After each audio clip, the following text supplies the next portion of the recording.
지난 6월 22일 새벽 2시 10분 이란 중북부 인근 산악 지역에 있는 포르도 밤하늘에 검은색 박쥐 모양의 물체가 나타났습니다. 세계 최강의 스텔스 전략 폭격기 미국의 B2였습니다. B2는 약 13.6톤의 대형 폭탄 12발을 투하했습니다. 이 폭탄은 지하 수십 미터 아래 핵시설을 폭파했는데요.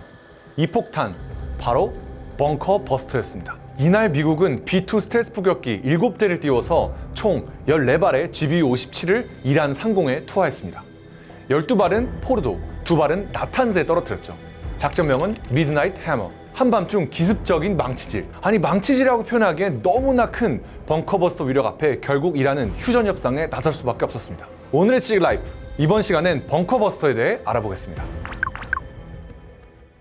그동안 이란 핵시설은 첨단 군사기술을 가진 미국과 이스라엘 등 서방 국가에서도 공략하기 어려운 표적이라는 분석이 많았습니다. 이 포르도의 경우엔 정확히 깊이를 알 수 없을 정도로 산속 지하에 핵시설을 숨겼는데 이 지역 일부 벙커는 약 90m 두께의 암석으로 보호되고 있는 것으로 알려졌죠. 여기에 두꺼운 강화 콘크리트 벽과 터널로 방어막까지 쳤습니다. 이란은 1981년 이스라엘이 이라크 바그다드 근처 핵시설을 공격할 때 해당 시설이 지상 위에 있어서 쉽게 공략당한 사례를 보고 이 같은 지하시설을 만들었다고 합니다. 미국은 이러한 지하시설을 공격하기 위해 벙커버스터 GBU-57을 개발한 것이죠. GBU-57은 한 발 무게가 13.6톤에 달하는 초대형 폭탄입니다. 이 폭격기에서 투하한 벙커버스터는 높은 속도와 이 엄청난 중량에서 나오는 운동에너지로 이 땅속 콘크리트, 암석 등을 관통한 뒤 목표 지점에서 폭발합니다. 벙커버스터는 내부 붕괴, 산소 부족, 충격파 등을 유발하기 때문에 이 지하시설에 괴멸적인 타격을 입힐 수 있죠. 벙커버스터는 지하 60m 깊이까지 뚫고 들어갈 수 있다고 알려졌는데요. 최근에 관통력이 더 높아졌을 거란 관측도 나옵니다. 여기서 중요한 게 고밀도 강철 합금입니다. 탄두가 땅속 깊숙한 곳까지 도달하려면 그만큼 탄두 외피가 단단해야 하기 때문이죠. 미국은 이를 위해 에그린 강철을 개발해서 벙커버스터에 사용하고 있습니다. 벙커버스터에는 지연 신관 기술도 중요합니다. 폭탄이 지면을 때리는 순간 터지지 않고 지하 깊숙이 들어갔을 때 센서가 빈 공간을 탐지하는 순간 팡 터트리는 기술이죠. 미국은 이러한 첨단 기술이 집약된 벙커버스터를 전략자산으로 분류했어요. 전략자산은 주로 핵무기나 핵무기에 탑재할 수 있는 미사일, 폭격기만 해당되거든요. 그런데 벙커버스터를 여기에 포함시켜서 수출도 못하게 막고 있습니다. 미국의 최우방국 이스라엘이 팔아달라고 그렇게 애원했지만 미국이 꿈쩍도 안 했죠.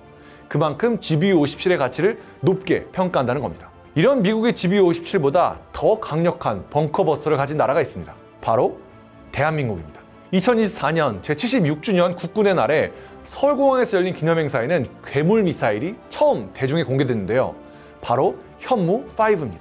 현무5의 탄도 무게는 약 8톤, 통상 탄도미사일 탄두의 8배입니다. 미국의 벙커버스터 GBU-57은 무게가 13.6톤이라고 했잖아요? 그러면 GBU-57이 더 무거우니까 더 센 거 아니야? 라고 생각할 수도 있겠는데 현무5의 탄두 무게만 8톤이란 얘기입니다. 폭탄은 폭탄 자체가 하늘에서 터지고 미사일은 공중에서 탄두만 분리돼 떨어지는 구조라서 이 탄도 미사일은 탄도 무게가 중요한 건데요. GBU-57의 탄도 무게는 약 2.4톤으로 탄두만 따지면 현무5가 훨씬 더 무거운 겁니다. 참고로 현무5의 총 중량은 36톤으로 미국 대륙간 탄도미사일 미니트맨과 맞먹습니다. 그렇다고 해도 무게가 무거울수록 이 파괴력, 관통력이 커지니까 전체 무게가 10톤이 넘는 GBU-57 위력이 더 세다고 생각할 수 있겠지만 그렇지 않습니다. 얼마나 빠르게 타격하느냐도 중요하거든요. GBU-57은 폭탄이라서 폭격기에서 투하해야 하지만 현무5는 탄도미사일이기 때문에 훨씬 더 높은 고도까지 올라갔다가 더 빠른 속도로 떨어져서 위력이 훨씬 큽니다.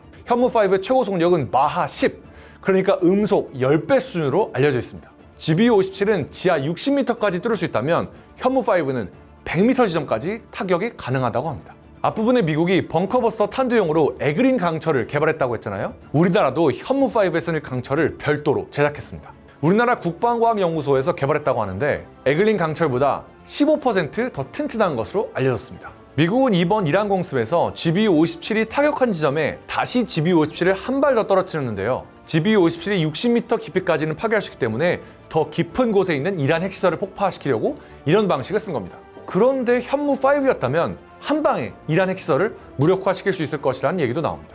이번 미국의 이란 공습을 유심히 지켜봤을 사람이 있죠. 바로 북한의 김정은입니다. 북한도 대부분의 핵시설, 또 김정은이 비상시에 대피할 수 있는 벙커를 지하 깊숙한 곳에 마련해뒀을 거거든요. 그리고 김정은은 대한민국의 현무5를 떠올렸을 거예요.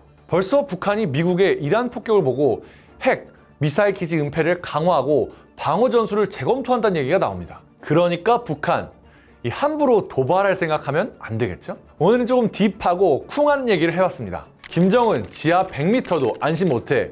이런 댓글을 남겨주시면 제가 좋아요를 꾹 누르겠습니다. 벙커버스에 궁금한 내용 있으면 댓글로 남겨주세요. 제가 자세히 답글 남기겠습니다. 지금까지 오지랖이었습니다.